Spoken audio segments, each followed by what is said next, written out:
2. Hold up.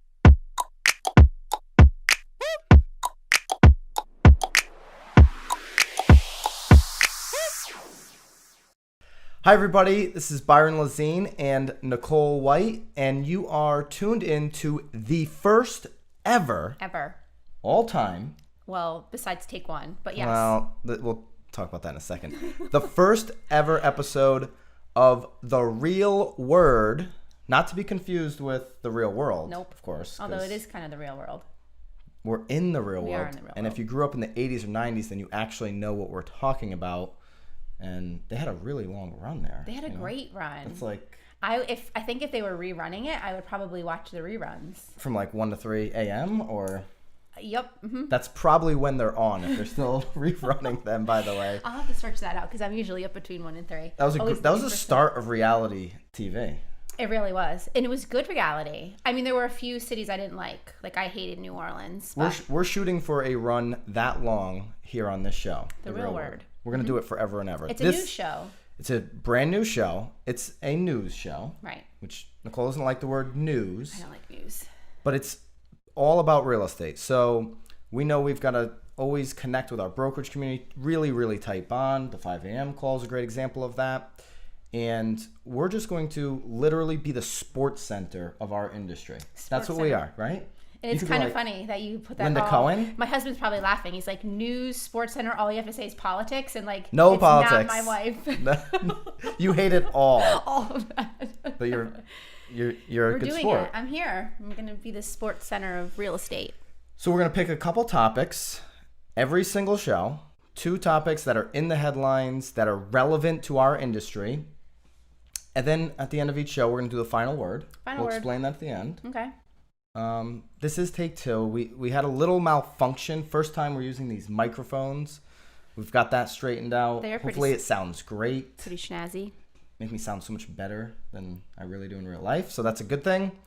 And let's get right into the first topic, which is, I'm super passionate about this, by the way. Clearly. She's not. I don't think she's going to be passionate about any of the topics. Which, That's not true. Now you make me feel like, now you make me sound like I'm... No, she's in it. I'm in it. I'm here. So on Inman News, I'm sure everybody's read or watched some videos on Inman. Bryson Massey, he's got 312 shares, by the way, on this article, which is pretty good. Wrote an article, should real estate pros upgrade to the new iPhone X? Nicole, what are your thoughts?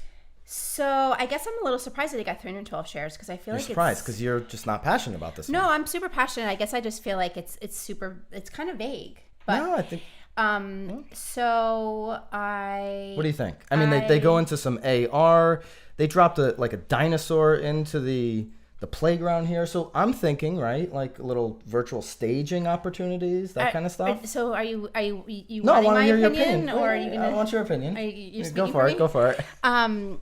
So I think we sort of chatted about this last time with like your bushes in your house. Yeah. So I might. Did some virtual landscaping. No. So the virtual landscaping, I'm not a huge fan of, but I am a fan of. I'm good with virtual staging. It's the same thing as staging. Like if you see it in the room, you can visualize the spatial. That's awesome.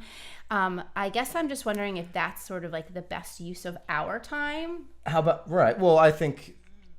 Whether it's an agent or somebody on the team or however that is, So, but again, I think it's helpful for consumers because maybe the husband and wife can go home. We can direct them to do that. Take a picture of the space. Let's play around with it. I do think that that's fun. I think that the fact that I don't have to plug in to charge is pretty flipping awesome because... Tech review alert right now. If you know Nicole White, I'm always at like 8% or below. It's just how my day goes, unfortunately. So that would be fun. But you'd have to carry that. There's like a charging pod that you can place the iPhone right on top of. Right, but I could that could be sitting in the car or although I always plug it in the car. True. That has to be plugged in? See, there's so many questions still. That has to be plugged in. So bottom line is, I think that I'll let you buy it. Okay. You figure it out. Yeah. And then if I like it, I'll buy it. So you don't think an agent needs this? I think that an agent needs... I think they absolutely need it. A smartphone. Well, yeah, jeez. Well, I actually knew a lender that had a BlackBerry up until last year. If you're watching, post a comment. so everyone can make fun of you. Oh, stop it. Yeah, no, he did not want to give up the BlackBerry. My BlackBerry. I remember when I first got into the business, my manager was like, no, like, you don't need one of those. And I remember every 5 minutes, I was like hopping on the computer to check my email, and I'm like, this is ridiculous. Like, you need it. Here's my deal. I want to really get to the next topic. Yeah, sorry. I think that, yes, every agent should get the iPhone X because that's our most used and valuable tool is the phone. So Absolutely. You've got to have the best that's out there at all times. The best of the best. But I'm not waiting in Big line. believer in You that. can wait in line. No, I'm going to Wait, order. grab 2. Just pick one up for me. I'm not waiting in line. All right. The next topic. So kind of the theme of the show, too. You had a peanut butter and fluff sandwich analogy, I think it was. No, actually, it was the bullshit. The bullshit sandwich. It was the shit sandwich, right? Shit sandwich, yeah. It's a little bit of good. I think the iPhone is a good topic. Now we're gonna beat somebody up a little bit. Not on purpose. You're so excited. I'm so pumped to do this. So if you're an agent, you've definitely seen this in your newsfeed, right? It's Stop Zillow, the Stop Zillow campaign. You have seen these ads. Greg Hague, you may have who's, actually, by the way, been in the business 50 years. He was just on a debate. And he may be hitting you up for money, too. Yeah. We're not really certain where that's going. So Greg's been in the business 50 years. He made that clear in this debate. And basically, Greg is running the Stop Zillow campaign. He wants to put an end to Zillow. Let's tune into one of his recent videos, the 3-ring binder days. Greg Hague, the real estate maverick, and I so fondly recall the days when the MLS was in a 3-ring binder. Yet the black 3-ring binder, if homes expired, sold, we tear out the pages, and for new homes we put in the pages. I mean, it was cool, but it was more than cool. It was a legal monopoly. And again, I want to emphasize the word legal. Buyers had to come to us if they wanted to know what was for sale, and sellers had to come to us if they wanted access to the buyers. Right there. Buyers had to come to us if they wanted information. I just have such a huge problem with that. Like, he's literally trying to corral human beings like they're pigs in a pig pen and, like, just tell them where they can go, where they can't go. Like, that's ridiculous. The reason Zillow is everybody's number one go-to when they're searching properties is because consumers are demanding more information. Whether the Zillow information is legit or not, they're going to continue to grab information. Right. And they should. Well, yeah. Well, but it's interesting, though, because in this, though, he's talking about all websites, though, too. So he's even angry over, like, oneincompany.com. Like, he wants even that to go away. He does. Yeah, because he wants you to really legitimately, like, come to an agent and look through a 3-ring binder. I mean, like, I still do paper and pen, but, like, most people do, like, notes on their phones. I do. Right. I'm sorry. It's just super sketchy. Like, you've got to come to me and I'll show you what I want. Or maybe I won't show you that new listing. Or maybe I'll only show you my listings. Or I don't even know what I'm seeing. And then as your responsibility to the seller, are you really even getting it out to all the consumers that way? It's like a pocket listing. Yeah. Well, I mean, I don't have a problem with pocket listing, but I have a major problem. Well, if you're pocketing all of them. Right. Yeah. If you're just showing what you want. And I just have a major problem with trying to really control and monopolize the entire industry. Well, I don't mean to go out on a limb here, but it sounds like he's being extremely unsuccessful in, like, the new world. Yeah, I have no idea on his success rate. Like the good old days, you know? Like, I think... All right, let's keep going here. I want to see some more of this. Magical. But unfortunately, real estate leadership gave that away many years ago when I guess they were convinced that if we had our homes on more than one website, if we allowed Zillow and Trulia and all these websites to go out there and market our homes, it would create more buyers. But that's not true. There's a certain number of buyers in the market any given time. More websites does not create more buyers. Bottom line is, if all of our listings, if we could take it back and have all of our listings just on one website, picture the website like newspapers used to be, just an advertising medium. And it was all of our listings were on one site. No other website that was taken.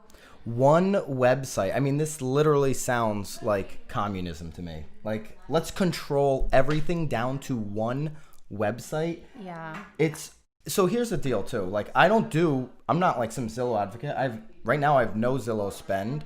I go on and off, and I go really, really, like, we're going to go real small. I've never spent a dollar. You've never spent a dollar? Not a dollar on Zillow. Like, super small on the Zillow spend just to have Premier Agent status.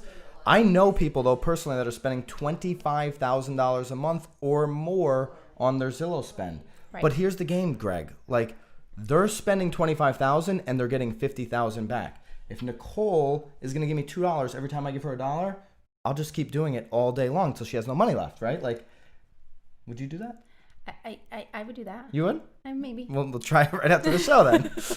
Like, you have to pay to play. I mean, that's just the world we live in. If you, Greg, you're running Zillow or, Facebook ads every single day because I see them in my newsfeed. You're paying to play to get your message out there. Right. Same thing with Zillow. Wherever the consumers want to be, that's where I want to be. Right? Right. Like, I want to be right there with them. I want to go where the attention is. Well, I think what's unfortunate here, though, too, is that I think he's underestimating the fact that consumers want to be educated too. Yeah. So, Zillow, he's saying that it's not producing many buyers. I agree, but I can't tell you how many people that are not necessarily looking to buy right now, but are always looking to educate themselves. So these sites are perfect for that. Then they're not bothering an agent to look at properties if they don't need to. They're then going on, they're looking at open houses, looking at pictures. They have access to those things. I'm hoping Greg will have a response. He did a really cool debate with a Zillow agent not too long ago. So I know he's passionate about this subject. Don't mean to beat up on you, dog. Just completely 100% disagree with you. Well, in the 3-ring binder. And especially the 3-ring binder days. Like, I do not want to go back specifically about the 3-ring binder debate here. Yes. Well, I'm totally against stopping Zillow. Like, I just think that if they continue to grab people's attention and continue to do what they do, which is put information in the consumer's hands, they're going to win. But if the minute they stop doing that, consumers will leave like anything else. Right. Like, MySpace doesn't exist anymore, right? Right. All right.